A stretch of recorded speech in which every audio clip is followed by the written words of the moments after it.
Your Denver Broncos are 6-5, 5-game winning streak. Took down the Browns 29-12. We're going to recap this game. We're going to run through the highlights and things like that. But a very impressive win for Denver at home against a 7-win Browns team that definitely has a lot of injuries plaguing them at the moment. They suffered some key injuries throughout the game as well. But ultimately, Denver got the job done. A 17-point win puts them at 6-5. Still on the outside of the playoff picture, though. They do not have the tiebreaker against the Indianapolis Colts, who have the final wild card spot. However, a lot of football left, and we'll talk more about the playoffs later on. But let's talk about this game right now.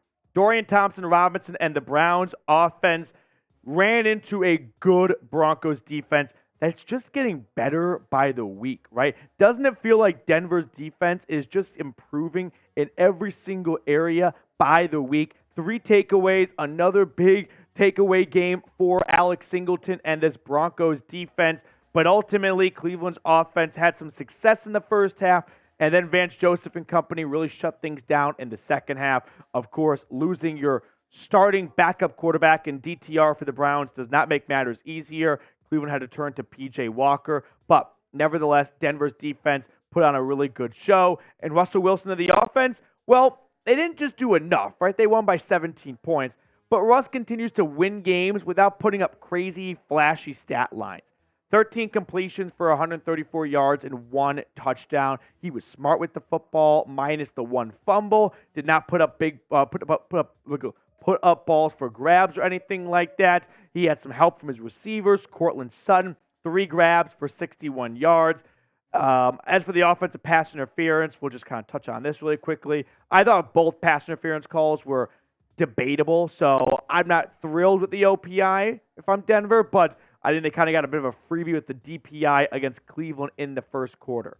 Once again, though, Denver's receiving core just lacking that. I mean, I don't want to be a rain cloud after a win, but I'd love to see Sutton and Judy really pop off at the same time. But nevertheless, they're finding ways to win, so what do I know, right? Jerry Judy had 2 grabs for 11 yards. It's a good Browns defense. They were banged up going into this game. They got banged up in the game. Myles Garrett was in a sling after the game, but still, Garrett Bowles, he really restrained and limited Myles Garrett. This pass rush for Cleveland really never got to Russell Wilson all that much. Their star or up-and-coming linebacker, JOK, number 6 for Cleveland, he made some really big plays. He had the forced fumble, but all in all, the Broncos offense was smart with the football. They took their shots when they had them, and they did enough to put up 27 points on offense, and that's going to win you a lot of games. So before we get on to the rest of my post-game show here, will Denver make the playoffs? They're at 6-5. They are currently outside of the playoff picture. They do not have the AFC tiebreaker over the Colts. However, they do go to Houston next week and play the Texans for a game that could have major playoff implications. We also just watched the finish of the Bills-Eagles game, which had Philadelphia winning in overtime. Denver's got the tiebreaker over Buffalo. So if the Broncos win and the Bills lose, and you think Buffalo's going to win some games down the line, well, having that tiebreaker in your back pocket will be very useful. Before we get on to the rest of my post-game show, though, I want to give a quick shout-out to our awesome sponsor, Prize Picks. Thanks to Prize Picks, I've had the most fun watching football this season, playing daily fantasy sports, and I invite you to come along and play with me. So the way Prize Picks works is you pick more than or less than on 2 to 6 player stat projections, and if you correctly select more or less on those 2 to 6 player stat projections, well, depending on how many projections you made, you can win up to 25 times your money. So for Sunday Night Football, I'm taking the more on Justin Herbert and his passing yards. I'm taking the less on Rashad Bateman's receiving yards. Austin Eckler, give me the more on half a touchdown. And then Lamar Jackson, I'll take the less on his passing yards. Go to prizepicks.com/CLNS and use code CLNS for a first deposit match up to $100. The link for that is in the comments and description of today's video. Prize Picks, daily fantasy sports made easy. Once again, this is a win that Denver offensively does not come away feeling like, yeah, we've mastered everything we want to do on offense. They definitely have some room for improvement. But again, when you put up 27 points, there's a lot to be proud of, right? And this team, this Broncos team, they're not just winning games the same way necessarily, right? They're finding new ways to win. It definitely helps when you dominate the turnover battle.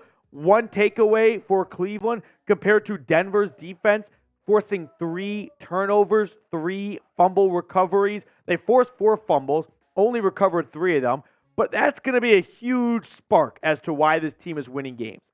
If you're looking for, I don't even want to say devil's advocate, my only fear for Denver is this. If they don't get the takeaways, can they win a game in a game where neither team turns the ball over, right? Can they win a very slow game, 16-13? Or can they win a shootout, right? The defense is giving the offense so many great opportunities to score. I just want to be able to see the offense go down the field and potentially win games without the defense giving them takeaway after takeaway after takeaway. Now, here is the updated AFC playoff picture. Before Sunday Night Football, the Chiefs, they won today against the Raiders. No surprise there. I don't think Denver is going to catch them in the AFC West. I know that's what Broncos Country is pulling for, of course.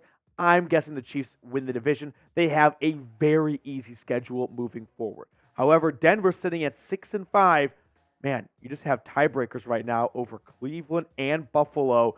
They've got a lot of football left to be played, but if I'm the Broncos at 6-5, I'm liking where I'm sitting right now based on where I started the year, of course, at 1-5.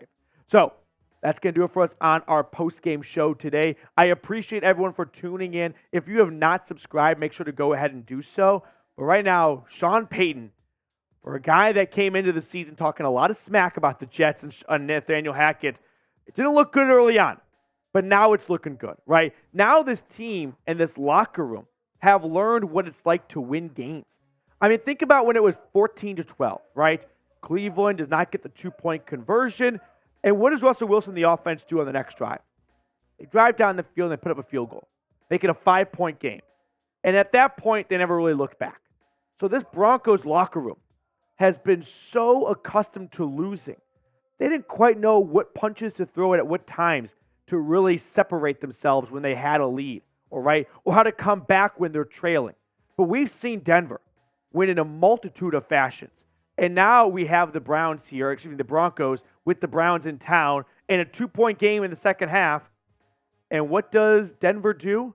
They get the job done. They make the plays that had to be made at the end of the game. So Sean Payton has taught this team, and it needed to learn how to win games, right? How to win games more than just, you beat a bad team at home once in a blue moon. No, you got a 7-3 ball club in Cleveland coming to town, and the Broncos took care of business. So right now, Denver at 6-5. They are 2 games behind the Chiefs. They've already played Kansas City twice. I'm not too optimistic about the Broncos coming back and winning the division. But then again, at 1-5, I don't think Denver's going to come back and be 6-5. So what the hell do I know? I appreciate everyone for tuning in once again. Make sure to subscribe. Help us grow this channel if you are not already. We're going to sign off, and we'll see everyone later.